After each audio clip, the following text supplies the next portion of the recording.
우리 기도와 이런 또 찬송이 정말 복됩니다. 너무 감사합니다.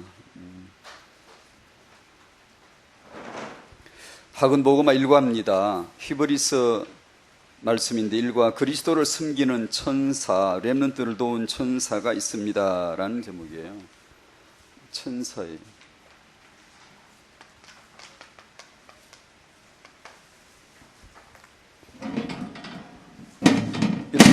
여러분 천사에 대해서 알고 계세요? 천사가 누구죠? 우리가 천사 본 적 있나요? 저는 한 번도 본 적 없습니다. 물론 보려고도 안 했고요. 천사가 누구지? 참 막연한 지식 같은데 성경은 본문은 이렇게 말씀하네요.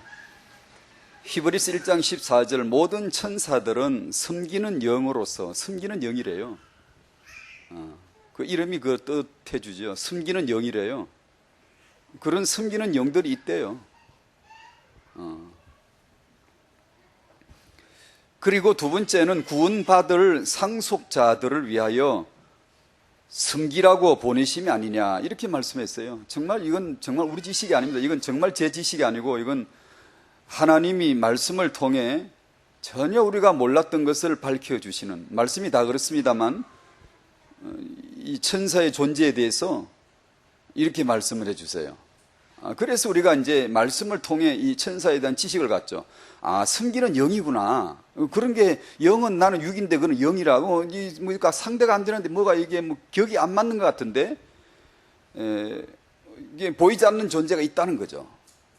하는 일은 섬기는 일이고, 구원받을 상속자들을 위해서 파송을 받았대요. 보내심을 받았대요.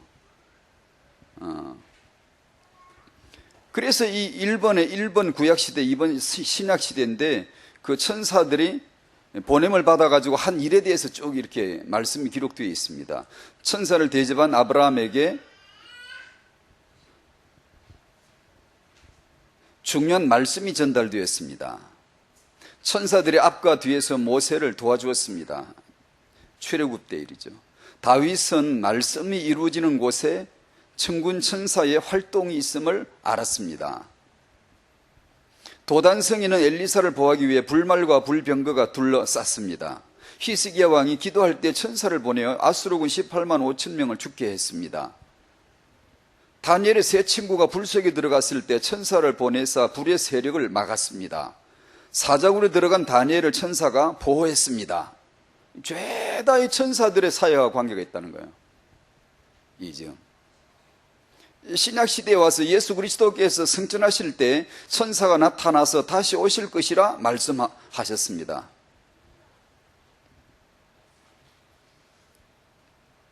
천사들이 시험을 이긴 예수님을 섬겼습니다. 교회가 큰 위기 중에 기도할 때 천사를 보내사 옥에 갇힌 베드로를 풀어주었고 박해자 헤로당을 죽였습니다. 구약이나 신약이나 분위기는 같네 거요. 구약이나 초대교회나 분위기는 거의 같구만요. 와서 죽이고, 와서 이렇게 말씀 주고, 와서 이렇게 풀어주고 하는 거는 풍랑을 만난 바울에게 두려워하지 말라고 말씀하셨습니다. 밤모섬에 간 요한은 천사가 성도의 기도를 담아 하나님 앞에 가져가는 것을 보았습니다. 천사들이 하는 일이 이렇게 소상하게 기록이 되어져 있고 하고복음 1과에서 이렇게 말씀을 주십니다. 그래서 우리는 이제 알겠습니다. 천사가 이렇게 있구나, 이런 일을 하는구나. 이 내용을 저는 받으면서 두 가지를 마음에 정리해 봤습니다. 첫 번째는 천사들의 권능의 사역들이 이렇게 쭉 나오네요. 권능의 사역들이죠. 천사로 정말 힘있는 자라야 할 수 있는, 아수르 18만 5천을 간단하게 꺾을 정도면 이건 대단한 힘이죠. 뭔가 우리하고 격이 다른 뭔가가 있는 거예요. 예. 어마어마한 어떤 권능의 존재가 있는 거죠. 이 말씀을 보면서 두 가지 생각이 났습니다. 첫 번째는 예수님 생각입니다. 이 천사들을 부리시는 분이 예수님이시다, 예수 그리스도시다 라는 것을 말씀한 것이 히브리서입니다. 천사들은 이런 존재야 라고 증거하는 것보다 천사들이 이렇지만 예수 그리스도와는 이건 뭐 달라도 너무 다르다. 예수님은 달라도 너무 다르셔. 정말 그 아까 쓴 말로 격이 그건 달라도 완전히 다른 거야 라는데 증거를 하시다가 천사가 이게 등장이 된 것이죠. 히브리서 내용은요. 그래서 천사들이 설명이 되어졌습니다. 저희들은 예수님 체험하시기 바랍니다. 예수님, 천사와 예수님은 차이가 정말 납니다. 너무나요. 그것을 히브리서 1장 내용에 보면 쭉 이렇게 말씀을 기록하셨어요. 두 번째는 이 말씀을 통해서 제가 두 번째 생각한 것은 성도였습니다. 구원받을 상속자들을 위하여 천사들은 구원받은 예수와 함께 하나님의 상속자가 된 성도들을 섬기라고 보냄을 받은 자들이다 라는 정말 엉뚱한, 저는 정말 우리는 아무것도 몰랐는데 이런 영적 세계의 지식을 우리에게 던져줬어요. 그런 줄 알라고 이제 우리 이거 알아야 되죠 이제요.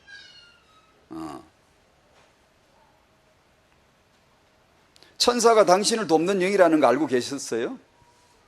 돕던가요? 어떻게 돕던가요? 제가 이 말씀 묵상하면서 천사가 나를 뭘 도왔지? 언제 도왔지? 저는 본 적도 없고 이게 천사가 왔다 느껴본 적도 없습니다. 제 신앙생활 지금까지 한 번도.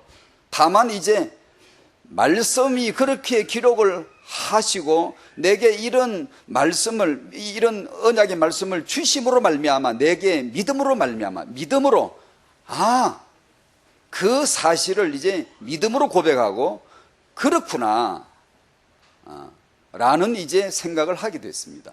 내가 지금까지 천사를 본 적도 없고 지금 천사가 왔나? 나를 좀 돕고 있나? 저는 그걸 피부로 느끼거나 이래 본 적이 없지만 천사들이 많이 나를 도왔겠구나. 나를 많이, 저는 구원받은 하나님 자녀 맞거든요. 이 말씀이 맞다면 내가 알게 모르게 내가 살아온 인생 가운데 천사들이 많이 자기 역할을 했겠구나. 그건 틀림없겠구나 라는 생각이 들면서 제 생각이 천사야 고맙다 이런 생각보다는 주여 감사합니다 라는 생각이 들었습니다. 천사님 고맙습니다 도와줘서 이런 생각이 드는 게 아니고 주여 정말 감사합니다. 제가 천사를 오란다고 해서 오겠습니까? 천사에는 일해 그런다고 해서 일하겠습니까? 그러나 내가 주님과의 관계를 가지고 있고 주여 하나님이 내 아버지이시고 나는 그의 상속자이고 이 사실이 확인되어지면 천사들은 당연히 자기 할 일을 하겠죠. 여러분을 돕고 하나님의 계획을 이루는 그 일에 필요하니까, 힘이 필요하니까 그때 힘을 공급하면서 돕겠죠. 그런 이제 믿음이 됩니다. 그리스도를 섬기는 천사 역시 렘넌트를 돕구나, 나를 돕구나, 이런 이제 믿음을 가지게 해줍니다. 예수님을 우리가 사랑하고 예수님과의 관계에서 그분을 사랑하고 경배하고 그분을 나타내는 일에, 그분을 전달하는 일에 쓰임 받읍시다. 그럴 때 천사는 당연히 와서 자기 몫을 해야 되겠죠. 섬기는 종이니까. 그런 참 감사합니다라는 생각이 들었습니다. 오늘 터잉한 메시지는 본문이 에베소서 6장 4절이고요. 지난주 같이 나눴던 본문과 동일합니다. 아마 너무 익숙한 말씀인데 또 아비들아 너희 자녀를 노엽게 하지 말고 오직 주의 교훈과 훈계로 자녀를 양육하라라는 말씀을 명해 주신 말씀입니다. 이 말씀으로 오늘 같이 나누고 싶은 내용에 제 마음에 있는 또 하나의 이면의 주제는 주권입니다. 하나님의 주권입니다. 하나님 나라와 후대의 축복, 이 평생의 삶의 기반이 되는 애착관계를 형성함으로 자녀를 축복하라. 그러기 위해서 그걸 위한 온전한 언약적 환경이 뭐냐 하면 하나님의 주권이다라는 것을 제 마음의 염두에 두고 준비했습니다. 당신 마음의 왕좌에는 누가 계십니까? 누가 있습니까? 그저 믿는 성도님들에게 너무나 잘 아시는 대로 간단하게 정의했습니다. 당신 왕좌에, 내 마음의 왕좌에, 최고 자리에 누가 있느냐? 아마 오직 예수가 계시던가, 오직 나가 있든지 아마 둘 중에 하나겠죠. 왜 이 말을 먼저 했냐 하면은 예수라고 하는 이름은 나사렛 목수의 아들의 이름인데 우리가 알고 있는 단순한 그런 이름이 아니다. 그 예수가 그리스도이신데 그분의 진정한 실체를, 본체를, 하나님의 본체의 영광이신데 그걸 전에 말씀드린 대로 가면의 그 어떤 거풀을 하나만 벗기면 또 다른 모습이 보이듯이 예수는 실제로는 하나님이시다.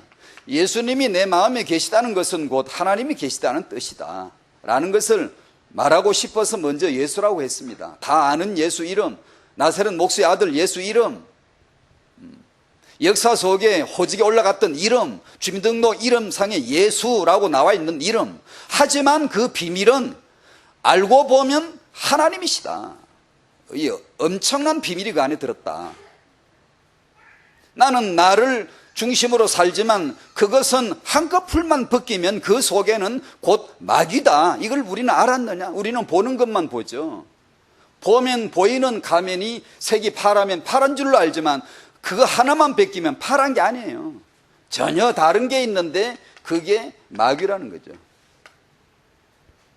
이 속임수를 아무도 모릅니다. 아무도 모릅니다. 알 리가 없죠. 예수님 그분 자아만 아셨지 그분의 자아만이 죄가 없으시지 우리는 전부 다 창세기 3장 나이기 때문에 속습니다. 알 수가 없죠. 이 말은 또 다른 뜻으로 오직 내 안에 성령이 계시든가 내 안에 악령이 있든가 라고 하는 사실이죠.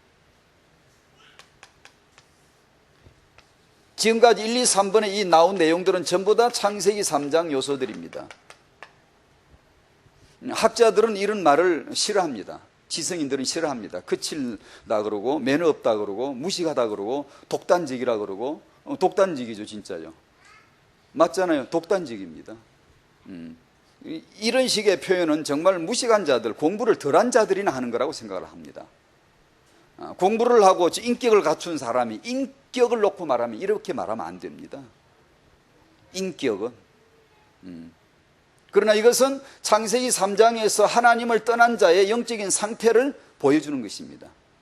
예수만이 그리스도이시고 이 예수님을 내 그리스도로 영접할 때 악령이 나가게 되고 마귀가 정복되어지게 되고 나라는 존재는 내려와야 됩니다. 왕좌에서 내려와야 됩니다. 지금까지 왕노릇을 잘했는데요. 내려와야 됩니다. 안 내려오면 예수 믿어도 신앙생활 안 됩니다. 왜냐하면 언제나 나 중심을 돌고 있기 때문에. 나 중심의 천사가 돕겠습니까? 나 중심의 삶에서 천사가 와서 부리는 영으로 섬기는 영으로 와서 섬기겠습니까? 아닙니다. 하나님의 아들에게, 상속자에게, 하나님의 뜻을 이루는 자에게. 당연히 천사는 자기 할 일이 있겠죠. 내 개인의 사욕이나 내 동기를 가지고 있을 때 천사가 나를 도울 이유가 도대체 어디 있겠습니까? 그게요. 그런 사병인가요? 내가 마음대로 부릴 수 있는 천사인가요? 내가 공생애로서 공적 생애로서 하나님의 아들로서 살 적에 천사는 자기 할 일이 당연히 있겠죠. 당연히. 예수가 그리스도이심을 믿습니다. 아멘. 이 말을 마지막으로 적용할 때 그러므로 예수만이 그리스도이시니까 그러므로 좀 다른 식으로 표현해 봅니다. 적용해 봅니다. 예수가 그리스도이심으로 그러므로 나에게 도움을 바라는 나를 도와달라는 내 인생에 도움을 바라는 것보다 이 왕좌의 내 마음의 왕좌의 주인을 빨리 바꾸는 게 그것이 복음이고 그것이 하나님의 계획입니다. 내 마음의 왕좌의 주인을 빨리 바꿔야 되고 지금까지 너무 익숙하게 편안하게 내가 살아왔는데 이것을 빨리 내려와야 된다는 거죠. 네 마음의 왕좌에, 이 왕좌에 빨리 내려오고 그리스도를 모셔드려야 하는데, 나는 너무 오랫동안 내 세포나 내 유전자 인자 속이나 모든 습관 무의식에 나는 내 인생 내가 주인으로 살아온 게 너무나 명확하고 익숙해져 있기 때문에 이것은 십자가로 체험되지 않으면 안 된다는 겁니다. 예수가 그리스도라고 하는 체험이 주어지지 않으면 나라는 이 왕을 폐위시킬 수가 없는 겁니다. 항상 우리는 나중심으로 딱 이렇게 가지고 팔이 안으로 굽듯이 이게 나중심으로 돼 있죠. 쉽지 않죠. 이게 무슨 공부 좀 해가 되겠습니까? 유교 수행을 해가 되겠습니까? 십자가라고 하는 충격적인 사건, 하나님이신데 그분이 오셔서 나 같은 죄인을 위해 대신 죽어주셨다라고 하는, 그게 말이 됩니까? 웃기는 소리죠. 성령께서 그 메시지를 내게 드러내시면 이건 천지가 개배가 한 정도가 아니고, 이 세상에 나 같은 죄인이 엎드려서 주여 저는 죄인이니까 빨리 가십시오 하든가, 완전히 복종해서 왕이시여 제가 주님을 왕으로 모셔드리겠습니다, 그리스도시여 살아계신 하나님의 아들이십니다, 모셔드리겠습니다 하든가 하겠죠. 안 그러고 애매하다 이 말은 내가 그리스도를 정말 들었을까, 제대로 성령을 알았을까, 그 애매한 태도가 나올 리가 없죠.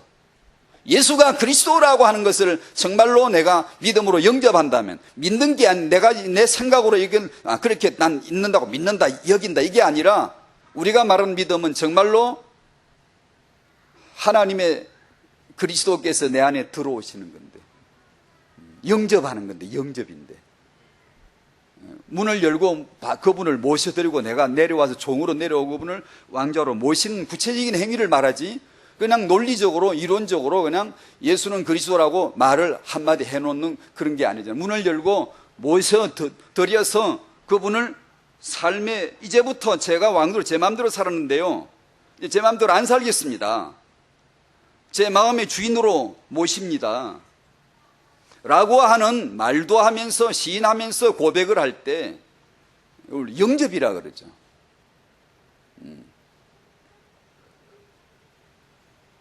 그리고 내 자리에 이 자리에 예수 그리스도가 안 계시고 내가 있으면서 여전히 굳세게 내가 있으면서 나를 도와주시오, 나를 축복해 주십시오, 내 소원이 이루어져야 됩니다, 내 응답받아야 됩니다, 이것이 종교라고 합니다. 그걸 갖다가 그걸 종교라고 합니다. 그러니까 내가 주일이 되어 살든가 예수님을 믿든가 둘 중에 하나겠죠.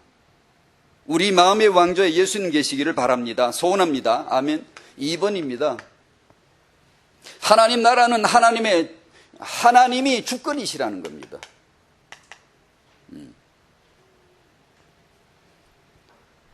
예수님이 죽으신 것은 나를 값주고 사기 위해서 죽으셨습니다. 고린도전서 6장 19절 20절, 너희는 너희 자신의 것이 아니다.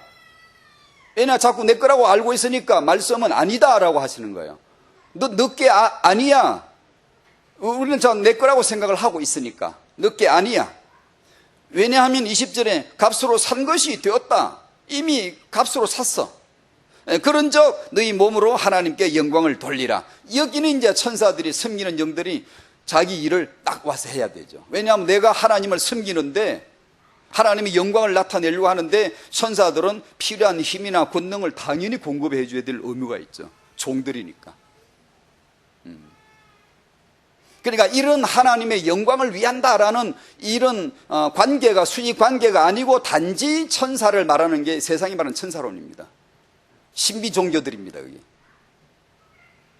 하나님의 영광을 위하여 섬기는 이거는 관계없이 그냥 신비 체험을 했다느니, 천사를 봤다느니, 뭐 천사가 뭐 권능이라느니 불이라느니, 이게 이제 세상에서 말하는 종교입니다. 종교. 신비 종교입니다.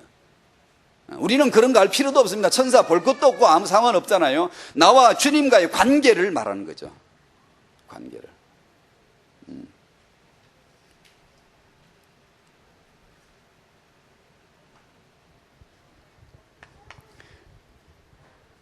내 안에 사시기 위해서 성령으로 오신 분 아닙니까?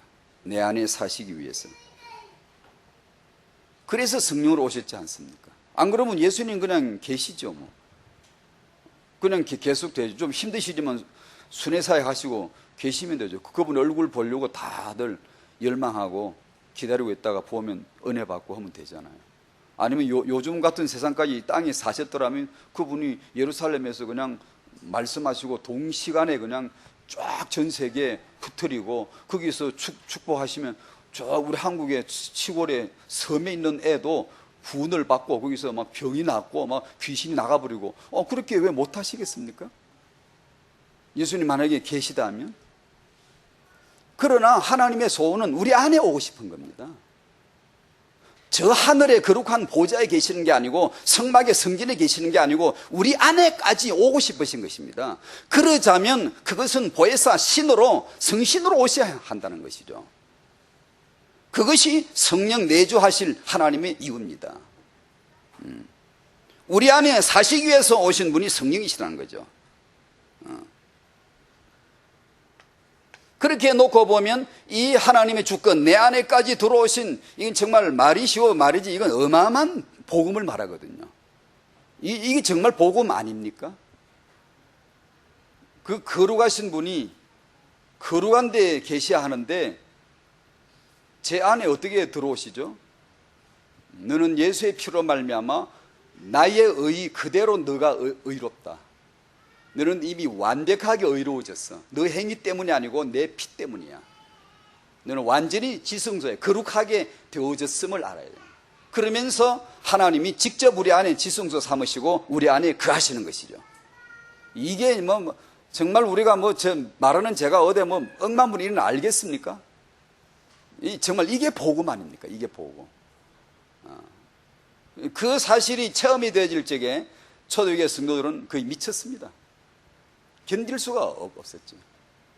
그들은 맨날 성전에 가고 맨날 거룩하신 유아를 맨날 만나러 가야 되고 이게 예를 갖춰야 되는데 그분이 내 마음판에 내 생각 속에 들어와 버리시고 주님을 알라 할 거 없어. 이제 넌 알고 있는 거잖아.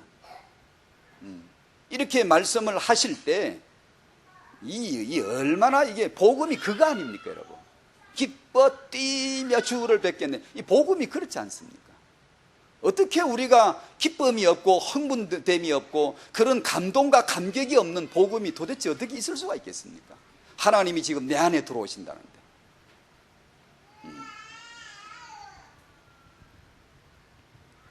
그래서 내 안에 들어오신 이분에 대하여서 복종하는 것이죠. 너무 영광스럽죠. 옛날에 내가 모자라서 힘이 약해서 복종을 하면 비굴한 거지만 이거는 이제 이 내 안에 오신 하나님께 복종하는 거 이것은 영광스러운 거거든요. 영광스러운 거거든요.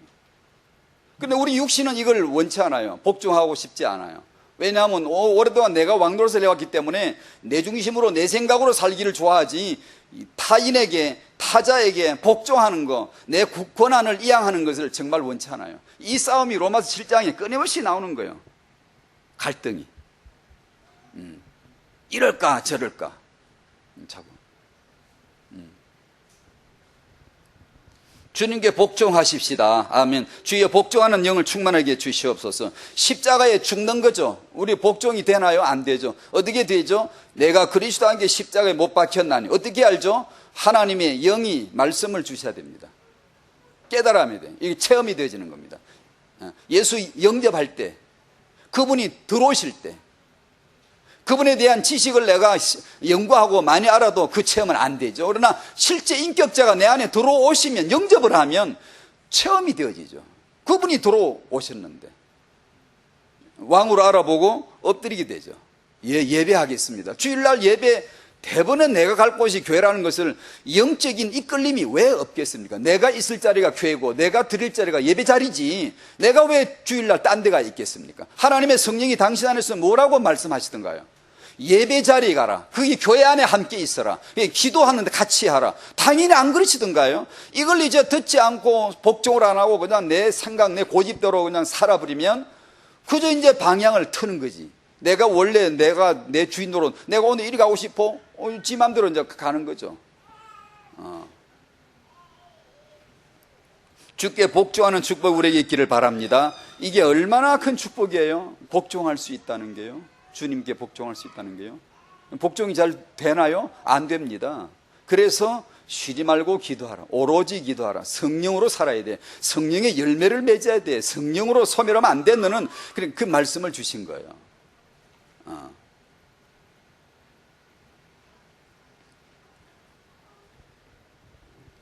우리가 알고 있는 그런 복종이 아닐 겁니다. 우리가 지금 살고 있는 그런 복종이 많이 아닐 겁니다. 여러분이 지금 하고 있는 집안에서 하고 있는 복종이 참 많이 아닐 겁니다. 우리가 지금 말하는 십자가를 알고 예수를 알고 우리가 정말 주권에 복종하는 것이 우리가 지금 살고 있는 그런 복종이 많이 아닐 겁니다. 정말 한번 비춰보셔야 됩니다. 난 정말 복종하나? 복종하는 척하고 그냥 감정을 깔고 있지는 않나? 참 쉽지 않습니다. 아무리 누구라도 밟으면 꿈틀거린다고 나가 주인이기 때문에 복종이 안 됩니다. 약하면 할 수 없이 당하는 거고 그냥 그런 척 그렇게 하고 있는 것이죠. 진짜 감사함으로 복종은 너무나 놀라운 영광스러운 거거든요. 그거는 아는 자, 정말 그리스도가 되어진 자가 이게 영광이지, 아닌 자에게는 그건 비굴함이고, 내가 왜 복종해? 나도 신앙생활 할 만큼 했다고. 심지어 그러죠. 나도 교회 다닐 만큼 다녔다고. 나도 기도할 만큼 한다고. 그래서 기도 많이 하면 고집이 더 세지는 이유가 그랬습니다.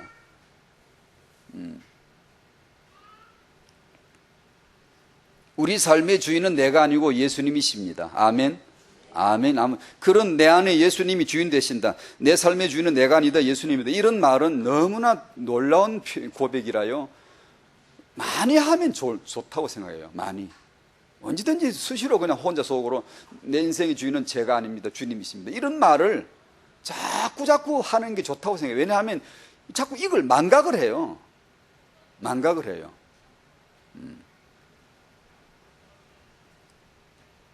내 삶의 주인은 내가 아니라 예수님입니다. 이게 복음이거든요. 이 웬 복음입니까, 인생이? 이것이 예수 믿는 자의 행복인데요. 그럼 어느 날 이제 그 왕좌의 자리에 예수님 밀어내고 내가 슬 올라오기 시작할 때부터 그런 원래 기쁨은 없습니다. 그런 지혜도 없습니다. 남과 비교되고 남의 시선을 의식하고 그냥 이렇게 그런 식으로 사람 대 사람으로 생각을 하고 이렇게 하지, 하나님이 지금 주권으로 이게 뭘 하신다 이런 생각이 잘 안 듭니다. 그저 나요, 내라고요. 그것을 넘어서, 그 이면에 넘어서 계신 주님, 그분이 다스리시는 그것을 신앙생활인데 그게 되나요? 안 됩니다. 삼일체 하나님의 은혜로만 됩니다. 정말로 예수 이름으로 기도하고 성령의 인도를 따르고 내 주인도 역사 아래 있고 아버지 하나님을 예배하고 할 적에 하나님이 주시는 놀라운 선물이죠. 태영아 부모님들이 축복을 꼭 누리시기를 바라요. 정말 우리는 이걸 누려야 돼요. 이걸 정말 알아야 돼요. 그냥 내 자식이 잘 되는 거요? 그런 거는 하나님 말씀에 기대하지 마세요. 하나님은 우리 자식 하나 축복하려고 존재하는 그런 하나님이 아니에요. 돌들로도 만들 수 있고요, 형편없이 망가진 인생도 최고로 쓸 수 있는 분입니다. 우리가 뭘 잘해가지고 그런 망상하지 마세요. 완전 예수, 오직 예수라고 하는 하나님이 자기 피 흘려 죽기까지 했는데 우리가 그걸 아나요? 우리는 여전히 내가 뭐 돼야지 이런 생각을 하잖아요. 정말입니다. 여러분의 후대는 하나님의 계획 속에 들어있기 때문에 여러분은 오직 예수 주권이 되어지셔야 됩니다. 그럴 때 천사가 그 육아를 왜 안 돕겠어요? 뭐 하겠어요, 천사가? 어디 가겠어요? 이 언약을 가지고 렘넌트로 하나님 말씀 양육을 하려고 그러는데 천사가 거기 역사 안 하고 어디 가겠어요? 그걸 안 하면서 천사가 역사하라, 천사가 도와라, 아무리 해보세요. 절대로 안 옵니다. 그럴 때 만약에 와버리면요, 영적 질서 체계가 완전히 흐트러 큰일 납니다, 여러분. 큰일 납니다. 그게 만약에 우리 말대로 된다면.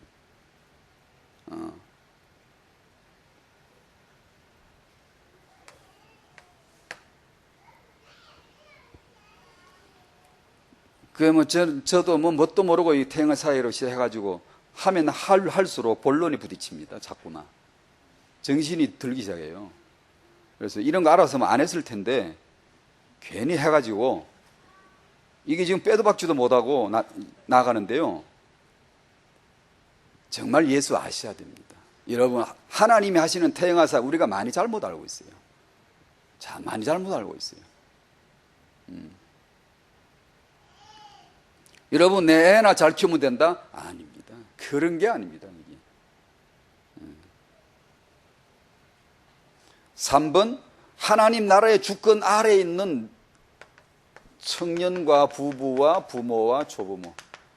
제가 보기에는 이게 내 기초거든요. 내 기둥을 다 견고하게 박아놔야 되는데요. 첫 번째, 내 안에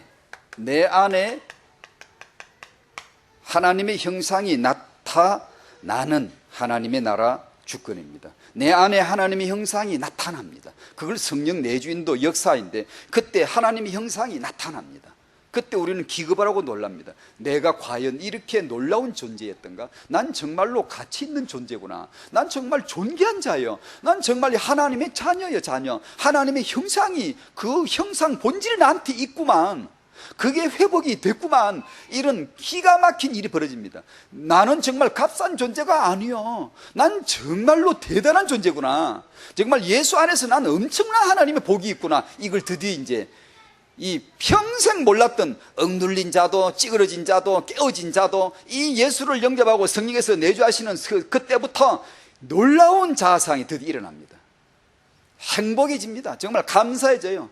왜냐하면 있거나 없거나 뭐가 일이 되건 안 되건 그런 따위 기도는요 벌써 아주 유치해진 저 아래에 있습니다.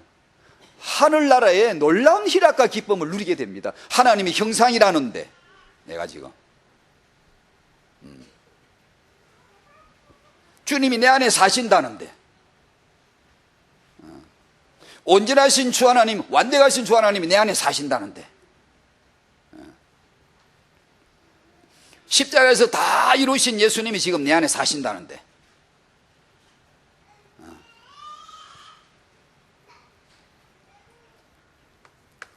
이번 이 부부 사이의 연합이죠. 원리서이죠. 부부 사이에 이 연합으로 나타나는 것이 하나님의 주권입니다. 다시 이쪽으로 뒤로서 풀이하면, 하나님의 나라 주권이 아니면 남편은 목숨을 내 안에 사랑하기 어려울 겁니다. 이런 자리도 그건 안 될걸요. 하나님 나라 주권이 아니면 내가 똑똑해도 여자는 동시에 TV를 보고 다림질을 하고 애 젖을 먹일 수 있는 정말 똑똑한 존재예요. 영리한 존재이지만 남편에게 복종은 잘 안 될걸요. 힘들걸요. 그것은 하나님의 나라 주권 안에서 이루어지는 겁니다. 그리스도 안에서 이루어지는 겁니다. 그것이. 그리고 그리스도 안에서 이루어져야 하나님이 영광 받는 겁니다. 하나님은 그리스도에 목매다신 분입니다. 그리스도라야 되는 거고, 그리스도로 안 해도 그리스도인보다 더 잘 된다 하나는 아무 상관없습니다. 하나님은 그걸 통해 영광 받는 게 아닙니다. 그게 하나님은 그리스도 안에서 영광을 받으십니다. 싸워도 뭐 자빠져도 그리스도 안에 있어야 되고, 깨달아도 그리스도 안에 있어야 되고, 내가 지금 모자라면 뭔 상관이 있습니까? 하나님이 자는데 그리스도 안에 있어야 되고, 그분이 하나님이세요. 하나님. 이 부부 사이에, 이 둘 사이에 연합이 이루어져야 된다는 것이죠. 그게 하나님의 주권 아래서요. 주권 아래서 내가 이 자아가 이 십자가로 깨어지지 않으면 어떻게 내 자존심을 가지고 남편에게 죽게 하듯이 정말 내 마음에 안 들게 하는데, 정말 나하고 의견이 너무 안 맞고 하는 게 또 5살짜리 같은데 어떻게 내가 복종할 수 있지? 이 인간 논리는 이해가 안 되는 거죠. 그 말씀하신 하나님이 정말 하나님이라면 이상한 하나님, 뭔가 좀 잘못 착각하신 것 같아요. 뭔가 변수를 두셔야지, 뭔가 이런 융통성을 발휘해야지 무조건 남편에게 복종하라고. 그래, 영리한 사람들이 묻죠. 이래도 복종하랍니까? 이런 식으로 묻죠. 사람들이 상담할 때 보면 내 형편이 지금 이런데 이래도 복종이 됩니까? 모르겠어요. 하나님 허락 그랬어요. 저걸 어떻게 다 합니까?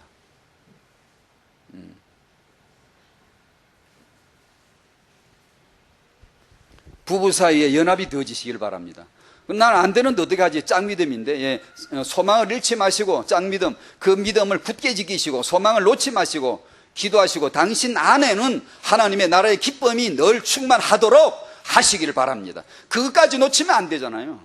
짱 믿음이라고 해서 그냥 하나님이 버리시나요? 아닙니다. 당신은 소중한 존재예요. 그리스도 안에 존귀한 존재예요. 그 소망을 놓지 마시고 소망이 당신을 부끄럽게 하지 아니할 것입니다. 그걸 붙들고 끝까지 기도를 하셔야 되죠. 끝까지. 정말 짱 믿음인데 엄마 홀로서도 남편의 지지를 받지 못했어도 언약 안에서 아이를 훌륭하게 키운 사람들 사례 많습니다. 있습니다.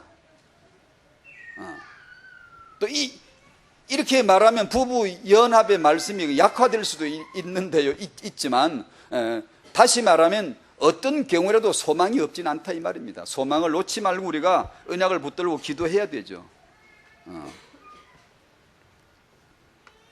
3번 부모와 자녀 사이에 그 육아에 하나님의 주권 나라가 이루어져야 되겠죠. 그렇게 나타나는 거죠. 그걸 우리가 모르고 육아를 잘한다? 참 인본주의겠죠. 우리가 머리 쓰는 거죠. 뭔가 잘해보려고 하는 거겠죠. 그죠? 정말 하나님이 통치하시고 다스리시는 주권의 나라가 우리가 잘 모르고 그냥 말씀, 오직 말씀, 예, 아멘, 말씀대로. 이게 그 말씀을 내가 다 알아서 그런 게 아니고 몰라도 뭐 어쩔 수 없잖아요. 우리가 어떻게 다 합니까? 주님과의 관계가 주종관계, 주권관계가 되어지면 그게 무슨 문제가 있습니까? 예, 아멘 할 뿐이죠. 예, 예. 그것도 그냥 이상하다.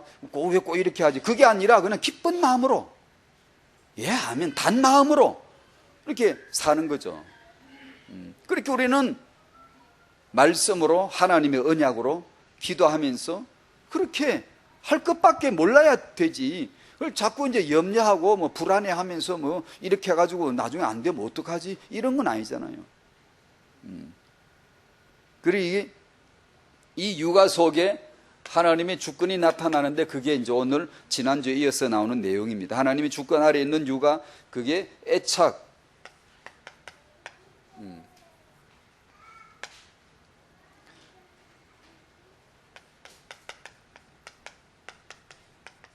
평생의 기반이 되는 것이 애착, 사랑과 돌봄으로 형성된 애착 관계이다 라는 것을 말합니다.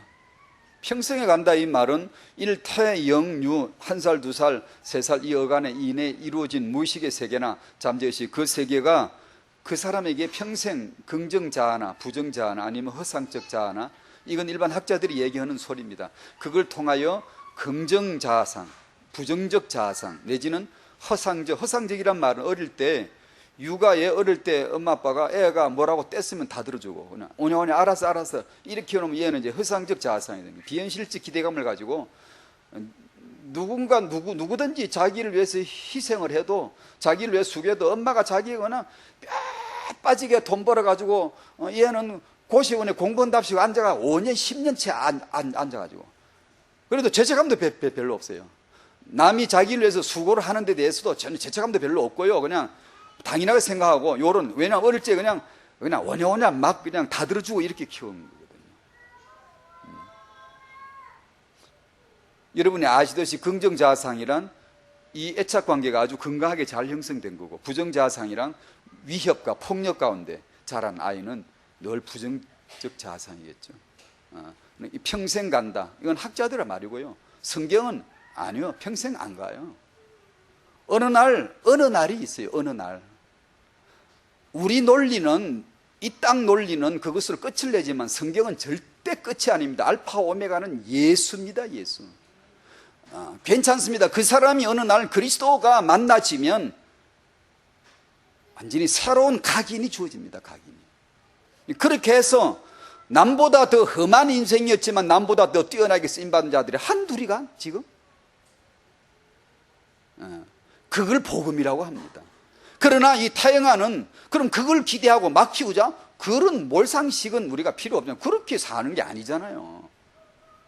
라고 하는 당연한 상식적인 수순을 밟는 것이지. 그래 내가 좀 잘못했고 실수했구나. 난 예전에 애가 다 컸는데 나는 그걸 잘 몰랐어. 편안하게 사십시오. 그걸 우리가 고민하고 그걸 지금 마음 아파한다고 주 안에서 거룩한 고민은 있어야 되죠.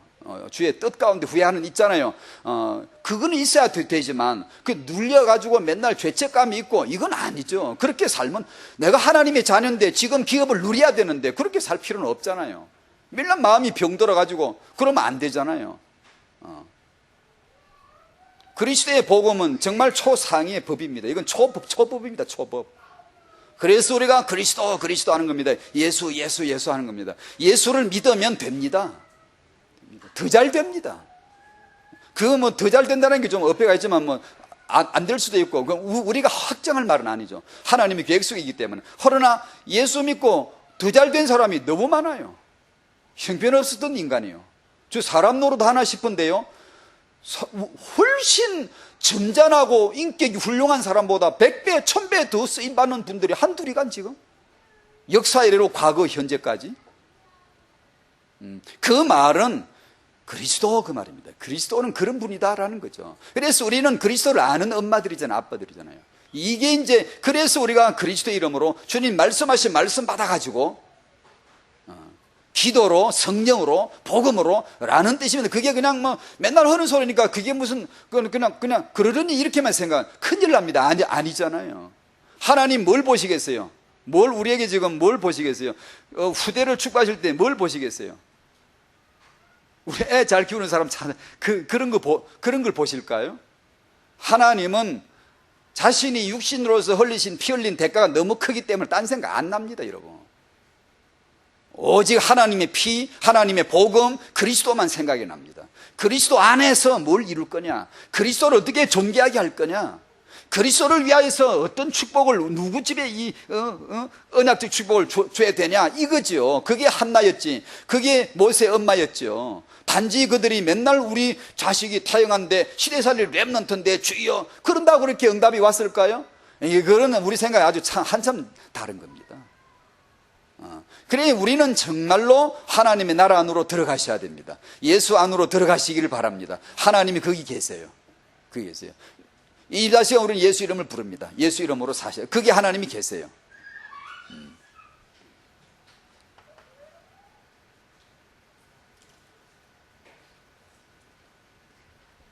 2번, 이 애착 관계가 형성되는 게 부모와 자식 사이의 관계를 통해 형성이 된다. 관계를. 그래서 이제 이런 타영화 시간표가 중요하다라고 말들을 하는 거죠. 아이에게 절대 필요한 게 뭐라고요? 사랑과 돌봄으로 형성되는 애착 관계다. 그 얘기고요. 그게 어떻게 이루어지지? 타영유 때 부모와 자녀 관계, 엄마와 아이와의 관계, 아버지와 아이와의 관계에서 만들어지는 거죠. 돈으로 만들어지는 게 아니라 내가 돈을 벌어서 좋은 선생을 대면 된다. 돈으로 그렇게 해서 만들어지는 게 아니고요.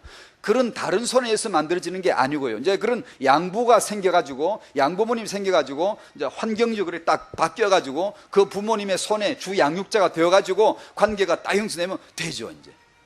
그 안에서 이 애착 관계 형성이 되죠. 그래서 훌륭하게 자란 분들이 많잖아요. 어떻든 간에 이 주 양육자와 아이와의 관계에서 이것이 만들어진다. 나는 별로 자신이 없으니까 교육기관에 맡길 때는 돈 벌어 될 테니까 그런 데 한번 맡겨본다.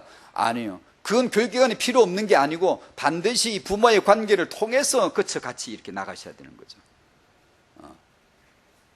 그래 이게 교육기관에 종사하는 분들 이게 말씀하시는 걸 들어보면 또 어쩔 수가 없겠죠. 교육기관에 종사를 하시니까. 교육기관을 부각을 시키다 보니까 그렇겠죠. 집에서는 힘들다. 잘 안 된다. 그래서 여기서 해야 된다. 그게 맞더라도 그렇게 말하면 안 됩니다. 절대 그렇게 말하면 안 됩니다. 그런 현상이 일어날지라도 절대 그렇게 말하면 안 됩니다. 가정에서 안 된 것이 당연히 이게 와서 되어지면 좋죠. 그렇게 되어지도록 해야 되겠죠. 가정에서 도움이 안 되니까 당연히 해야 되죠. 그런 현상 자체를 부정하는 게 아니고요. 그렇지만 가정의 존재, 가치나 이유를 폄하하면 안 됩니다. 어떤 식으로든 폄하되면 안 돼요. 그는 지금 안 되더라도 살릴 의도와 이 투자를 해야 되지.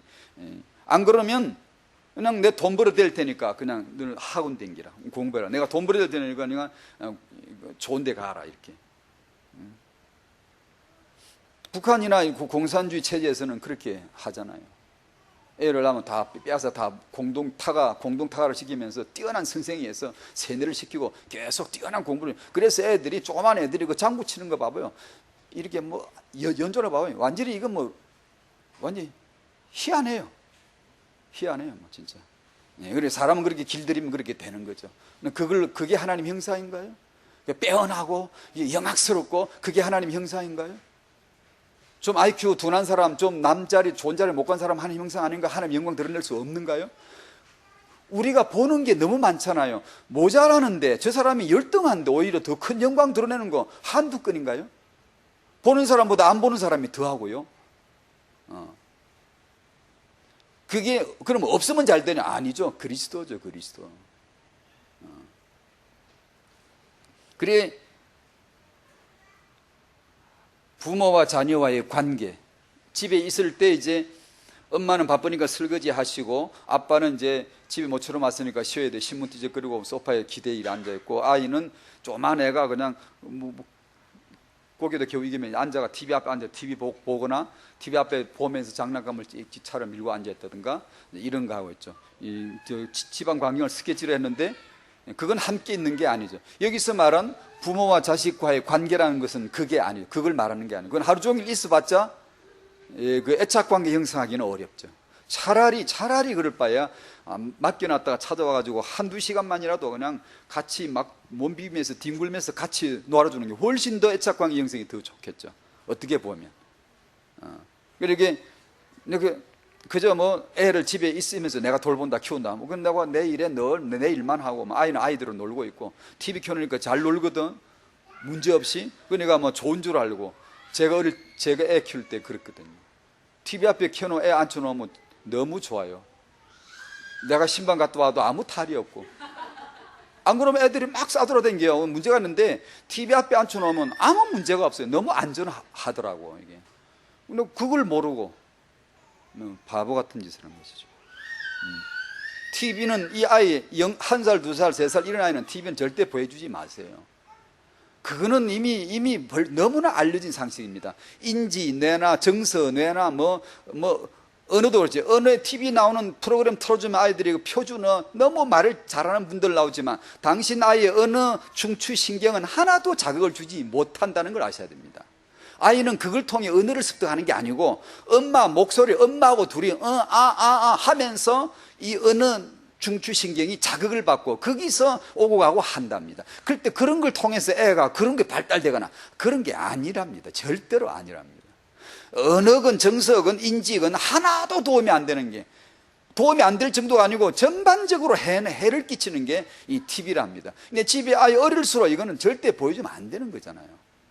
그러니까 무심코로 그냥 무심결에 그냥 뭐 아무거나 별 생각 없이 그냥 머니들 많이 보여주고 있잖아요. 아이 우리가.